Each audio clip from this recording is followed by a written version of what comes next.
lost season for the Memphis Grizzlies in totality. Injured his right shoulder during Saturday's practice. Morant out with a season-ending surgery for torn labrum. The Memphis Grizzlies have been living in a nightmare scenario ever since January of 2023. And every single time there seems to be some glimmer of hope, something happens that ruins everything for them. And now, unfortunately, the absolute worst case scenario is finally here. Their star player is done for the season. So before we get to the content, make sure you drop a like, subscribe, and turn on our notifications to help the channel grow. We're on the grind to 900,000 subscribers, and this is our second upload of the day. Now that we get all of that out of the way, do the intro.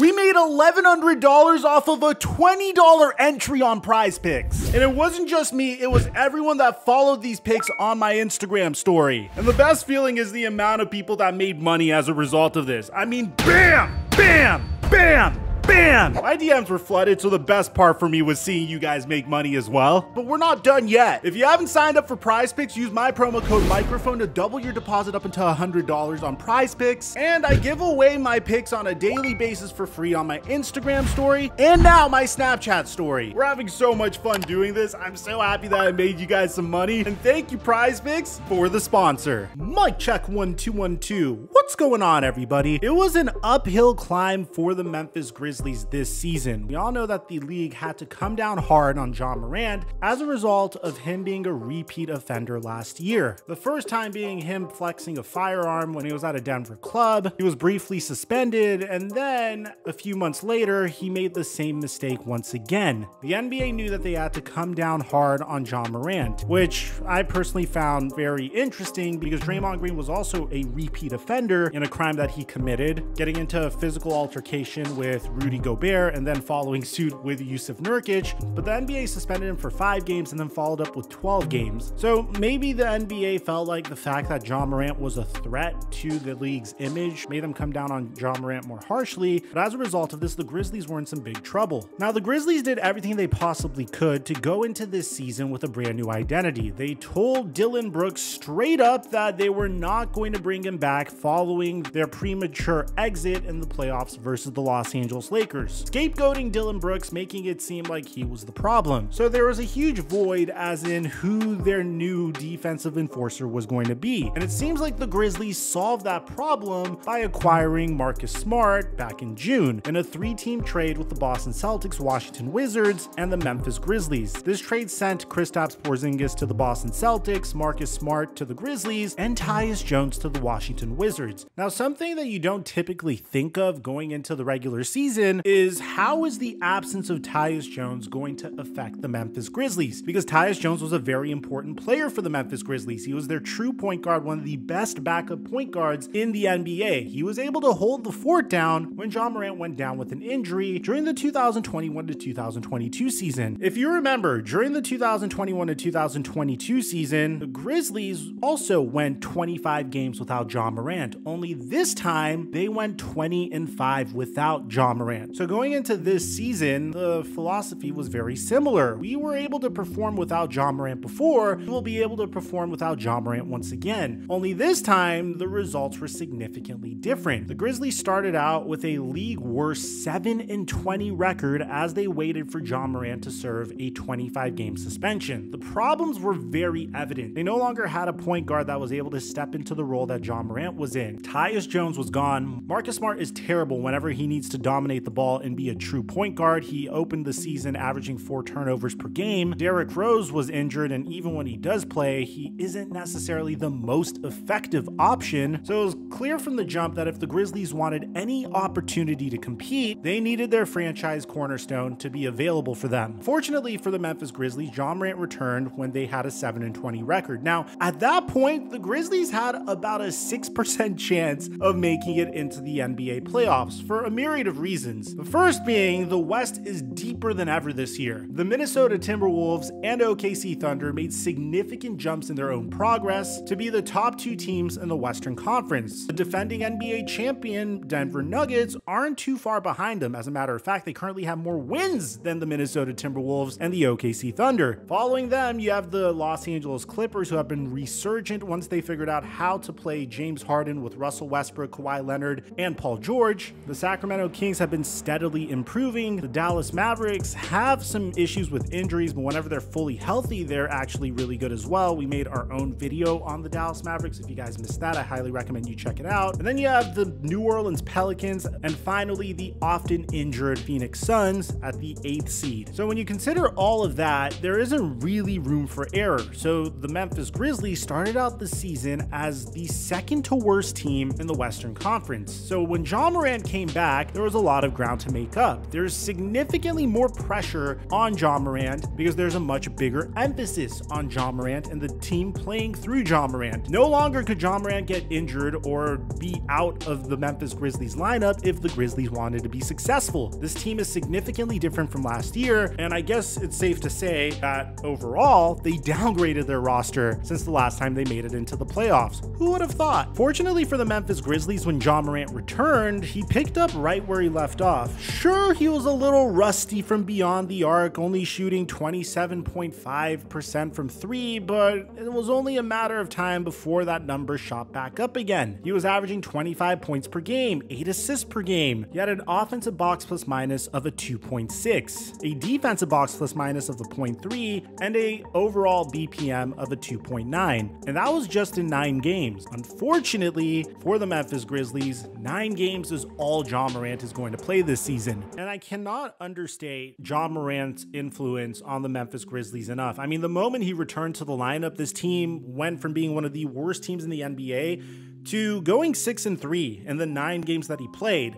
But unfortunately, that's going to be it for Ja Morant, because according to Shams Charania and even NBA.com, Ja Morant is set to undergo season-ending shoulder surgery. So apparently what happened was Ja Morant suffered a subluxation of his right shoulder during a training session on Saturday. He is expected to make a full recovery ahead of the 2024 to 2025 season, which is great because at the very minimum, this isn't one of those injuries where he's going to be a shell of his former self upon his return. He's expected to make a full recovery. It's just his right shoulder, and he just can't put any more strain on the right shoulder, especially because that's his shooting shoulder. But the unfortunate thing is, Ja Morant started out the season with a league-mandated 25-game suspension as a result of his conduct the season prior. And the moment the Grizzlies got him back, he is done for the season. The thing that sucks is the Grizzlies totally could have made a push into the bottom seeds of the NBA playoff picture, but how far they could have gone once Ja Morant returned, it may have been a lot of ground to make up. Maybe this was destiny. I mean, the bright spot is the Memphis Grizzlies are probably going to have a very high draft pick in this year's NBA draft, and they still have their draft pick in this year's NBA draft. Maybe they'll be able to select Matas Buzelis, who could slide in next to Ja Morant and provide some additional shooting. They clearly need to figure out who Dylan Brooks' replacement is going to be. But needless to say, anytime a star player like Ja Morant goes down, it sucks. We didn't get to see him to start the season. We only got to see him for 9 games. He looked really good in those 9 games. He was a difference maker for the Memphis Grizzlies.